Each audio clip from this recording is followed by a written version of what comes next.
که په دې الیکشن کې چې څه وشو یا دې نه مخکې په 2018 کې څه شوي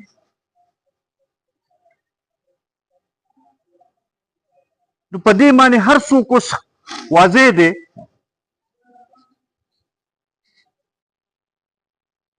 چې په پاکستان کې جمهوریت نشته 2018 کې د RTS سیستم پکې ناستلو باندې او د عمران پروجیکټ د کامیابۍ لپاره داندلی وشوه په 2024 کې بولې ولګېدې زما خیال زمونږ صوبې کې هر یو کس په دې خبرې باندې واضح دی چې کوم یو سیټ په څومره پیسو باندې اخیستل شوی دی کومې طریقې باندې هغه پیسې اخیستل شوي دي کومې حربې استعمالي شوي دي د هایبریډ پلس پروجیکټ راغی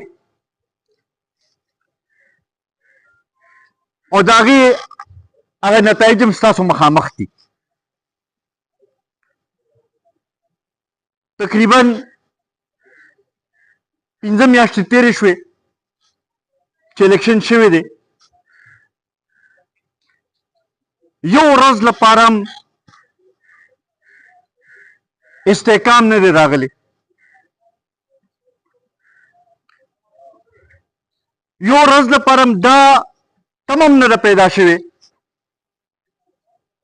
چې د عوامو په مشکلاتو کې به څه کمی راشي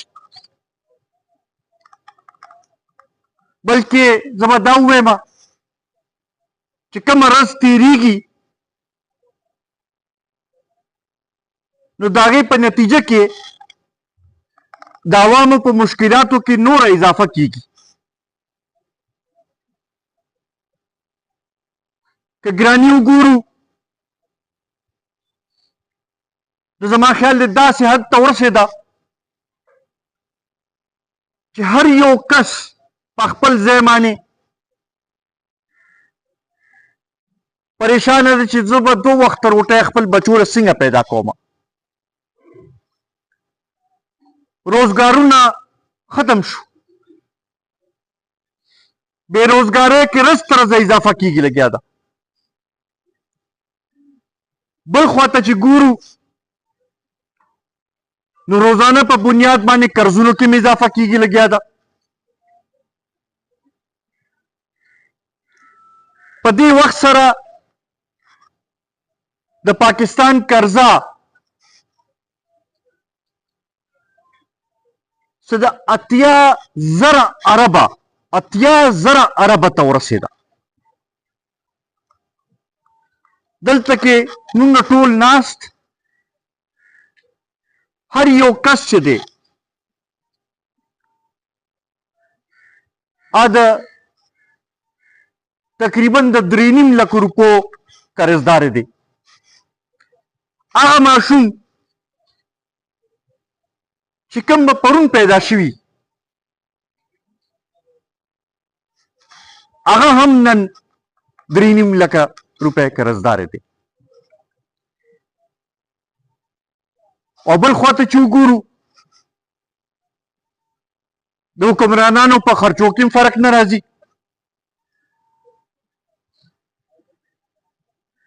دا کمی غټي پاټۍ چې دي هغوی خو خپل سیاست لپاره د خپل مفاداتو دغه لپاره لګیا دي یو بل باندې الزامات لګی خو د عوامو د مشکلاتو لپاره د عوامو د مشکلاتو کې کمی راوستل لپاره ما په دې 15 میاشتو کې د یو پاټۍ نه هم څه ونه رېدل زمونږ د صوبې حکومت اول خو دې نه خلاصېږي چې اسلام آباد کې جلسه کوم او بیا به چې کینسل مې کړه. آیا د صوبې نورې مسلې ختمې شوې؟ امن و امان صورتحال ټیک شو؟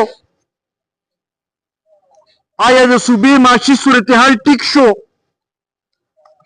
آیا دلته کې کم سیلابونه چې راغلي وو د هغې دوباره هغه ځایونه تعمیر وشو؟ آیا زمونږ بچو ته د تعلیم او د صحت سهولتونه میلو شو؟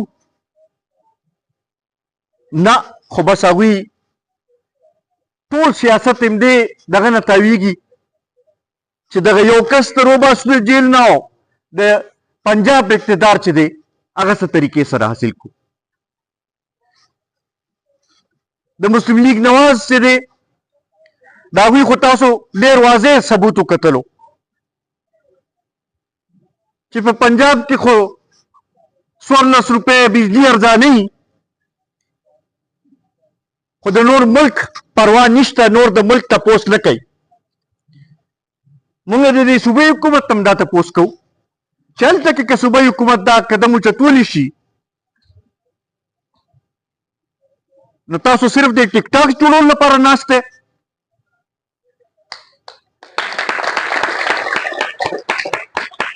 یا په جلسو کې صرف دا دمکو ورکول نه ناست دی چې یاره زه به ګریډ سټیشن ته راځم او زه به بجلي ټیک کړم، هغې کې هم خو څه فرق رانغی.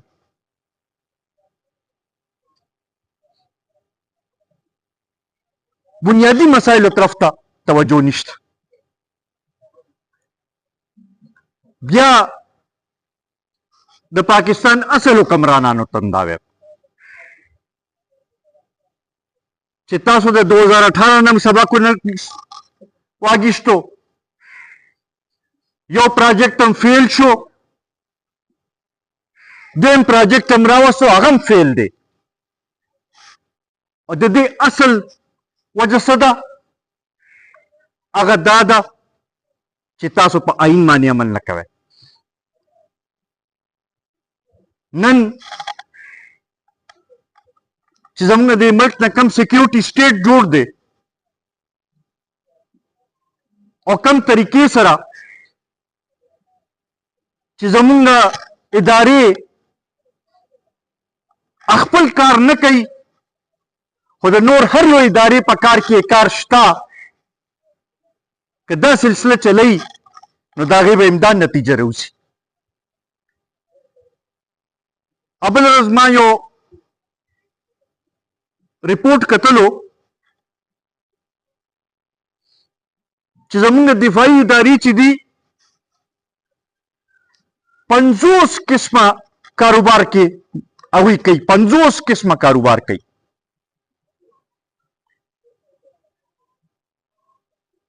د بینکونو کاروبار کې دوی دي، د پټرول پمپو کې دوی دي، د سیمنټ فیکټرۍ د دوی دي، د فرټیلایزر فیکټرۍ د دوی دي، دا کوم هغه آی پی پیز کومې معاهدې چې دي هغې کې هم 3 فیکټرۍ د دوی دي او د هغې اوس هم پیسې زیات اخلي لګیا دي.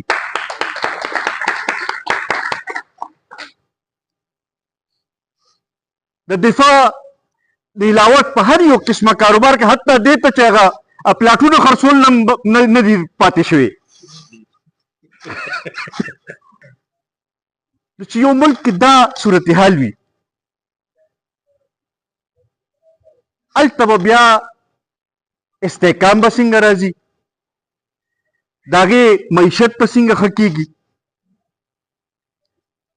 دوی خو دا دغه کوي چې یاره ټیکسونه به سیوا کول غواړي، عوام د قرباني ورکي،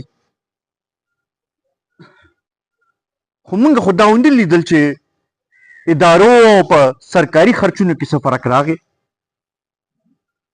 په هغې کې خو هر کال 20% او 25% او 30% اضافه کېږي. د دې ځل چې کوم مرکزي بجټ پیش شوی دی 18,000 اربه ټوټل بجټ دی، په هغې کې 9,000 اربه خو قرضونو کې به ځي. 200 اربه د صرف د دفاعي ادارو بجټ دی. 200 اربه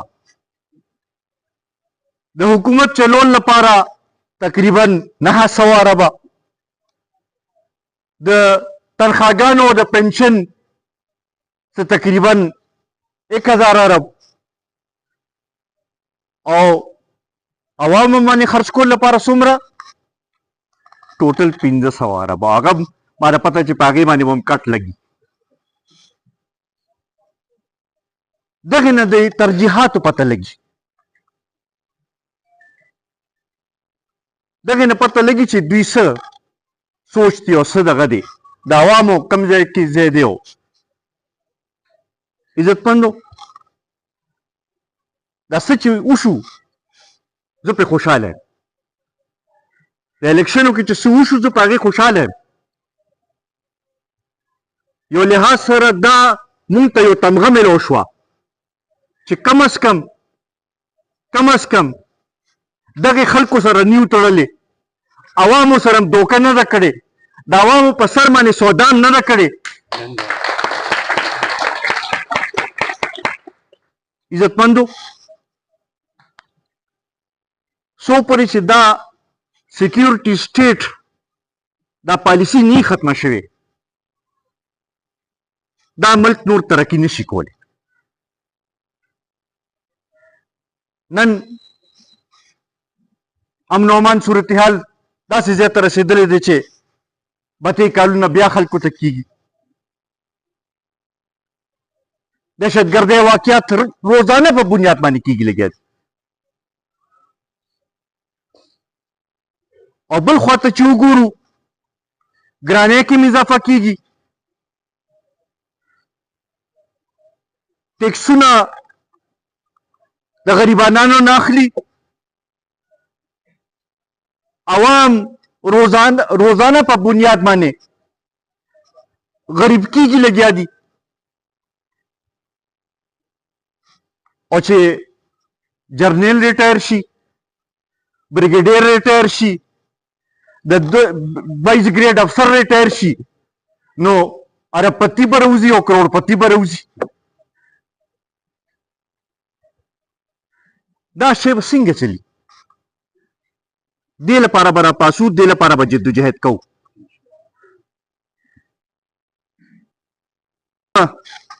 نوره کشتي چې د پی ټي آی او د نواز او د دوی ټولو روانه ده دا به هم ښکاره کوو.